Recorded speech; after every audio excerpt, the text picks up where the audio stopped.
नमस्कार शेतकरी बंधूंनो, मी Nilesh सदार, MSc agricultural botany. आपला डेक्कन हार्वेस्ट सोल्युशन्स प्रायव्हेट लिमिटेडमध्ये सर्व शेतकऱ्यांचं मनपूर्वक स्वागत करत आहोत. पण सर्वात प्रथम तुम्हाला विनंती आहे की या यूट्यूब चॅनलवर तुम्ही प्रथम हा व्हिडिओ बघत असाल किंवा अजूनही आमचे व्हिडिओ बघितले पण यूट्यूब चॅनलला सबस्क्राईब केलं नसेल तर पहिल्यांदा सबस्क्राईब करून घ्या. तर शेतकरी मित्रांनो, आज आपण बेस्ट फॉर्म्युलेशन तुमच्यासाठी आणलेली आहेत. तर हे कोणत्या पिकासाठी आणलेले आहेत? तर सगळ्यात महत्त्वाचं म्हणजे हळद, त्याच्यानंतर अद्रक, त्याच्यानंतर सध्या केळी. अलग लक्षात, हे तीन महत्वाचे पिकं सोबतच ज्या वेळेस तुम्ही तुमचा आलू असेल, पोटॅटो, तुमचा रताळा असतील आणि भाजीपाला वर्गीय पिकं असतील याच्यासाठी सुद्धा हे वापरू शकता.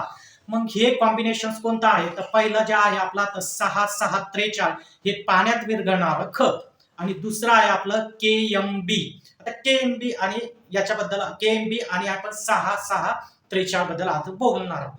तर सगळ्यात महत्वाचं आता आपल्याला माहिती आहे की हळद असेल तुमचं किंवा तुमची अद्रक असेल किंवा केळी असेल तर आपल्याला माहिती आहे की आपण जे शेवटचे डोस असतो तर याच्यात पोटॅश सोडतो. मग सगळ्यात महत्वाचा प्रश्न तुम्हाला पडायला पाहिजे की आपण पोटॅश का सोडतो? तर तुमचं उत्तर असणार आहे की सर, आपण पोटॅश कशासाठी सोडतो? तर आपलं त्या जे काही आपली केळी असेल किंवा हळद असेल तर हळदीमधल्या ज्या कांड्या असतात जमिनीमधल्या, आपण त्याला कांड्या, आपण त्याला हळदच म्हणू. अलग लक्षात. तर या कांड्यांचा वजन वाढण्यासाठी, याचा आकार वाढण्यासाठी, याला चकाकी येण्यासाठी, याला रंग येण्यासाठी, याला सुगंध येण्यासाठी, अलग लक्षात. तर या सगळ्या गोष्टीसाठी किंवा याची साईज वाढण्यासाठी, या सगळ्या गोष्टीसाठी आपण पोटॅश वापरतो. बरोबर आहे का? मग पोटॅश वापरतो. सगळ्यात तुम्हाला महत्वाचं माहिती आहे का हे पोटॅश काय काम करते?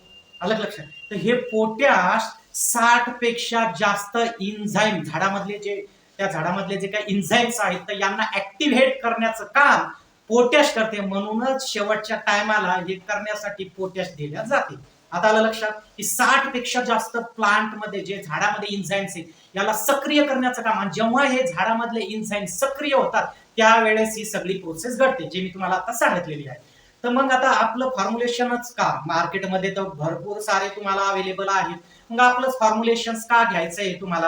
आता फॉर एक्झाम्पल 0-0-50 झालं, त्याच्यानंतर 0-52-34 झालं, त्याच्यानंतर 13-0-45 हे तर खत आहेत सर. मग तुमचंच खत का वापरायचं? तर बघा, आपलं हे 6-6-43 तर हे कोणत्या टेक्नॉलॉजीवर आहे? तर हे SAF या टेक्नॉलॉजीवर. आता SAF काय आहे?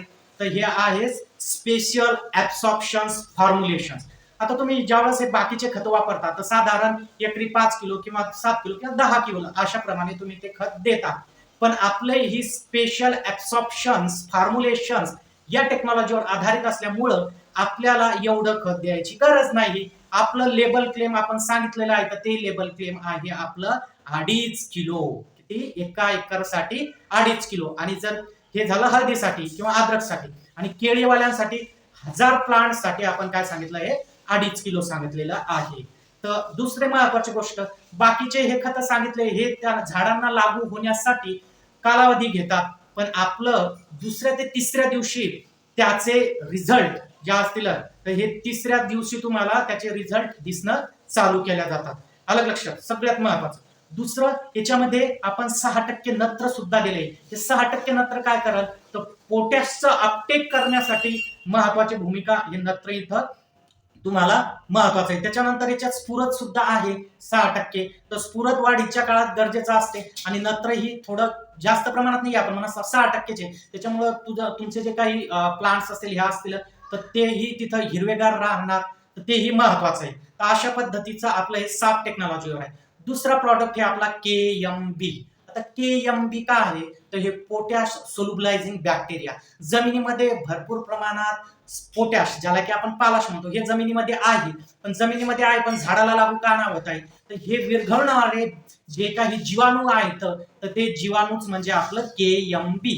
तर हे KMB जे आहे तर हे KMB कसं आहे मित्रांनो, शेतकरी बांधवांनो, हे KMB जे आहे तर आपलं हे KMB ऑर्गॅनिक सर्टिफिकेशन आहे. त्याला इंडोसर्ट याचं प्रमाणपत्र आहे, याचं सर्टिफिकेशन आहे, इंडोसर्टचं सर्टिफिकेशन आहे या प्रॉडक्टला.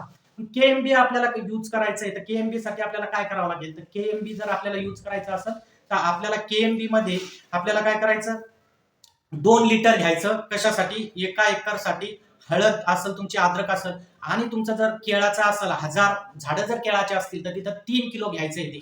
हे KMB कसं वापरायचं, तर 500 ग्राम म्हणजे अर्धा किलो गावरानी गुळ घ्यायचा, 2 लिटर पाणी घ्यायचं, त्याच्यात तो गावरानी गुळ टाकायचा, 24 तास तो गावरानी गुळ आणि 2 लिटर पाणी आणि त्याच्यात 2 लिटर KMB हे टाकून आपल्याला काय करायचं, ड्रीपद्वारे द्यायचं आहे. तर अशा पद्धतीने तुम्ही याचा वापर करू शकता. आणि सगळ्यात महत्वाचं, जर तुम्ही हे दोन्ही सोबत वापरले म्हणजे कोणतं, जे काही वरचं सांगितलं 6-6-43, अलग लक्षात, ज्याच्यात 43% पालाश आहे आणि खालचं आपण सांगितलं KMB म्हणजे हे बॅक्टेरिया आहे, हे जीवाणू येतं आणि हे ऑर्गॅनिक आहे, अलग लक्षात.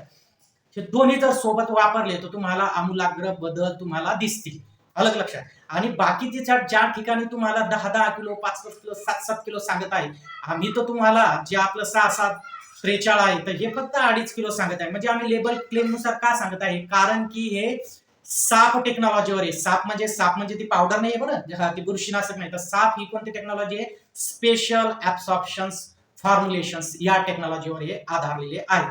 तर अशा पद्धतीने अधिक उत्पादन येण्यासाठी, हळदीचा असेल, अद्रकचा असेल, का तुमचं केळाचे चांगले घड जे आहेत ते होण्यासाठी, केळाचे साईज जे असते ते वाढवण्यासाठी, त्याचा आकार, त्याचा चव म्हणजे काय TSS, त्याच्या शर्कराचं प्रमाण वाढवण्यासाठी हे 2 फॉर्म्युलेशन्स नक्की वापरा. आणि हे इंडोसर्ट आहेत म्हणजे याला सर्टिफिकेशन्स भेटलेले प्रॉडक्ट आहेत.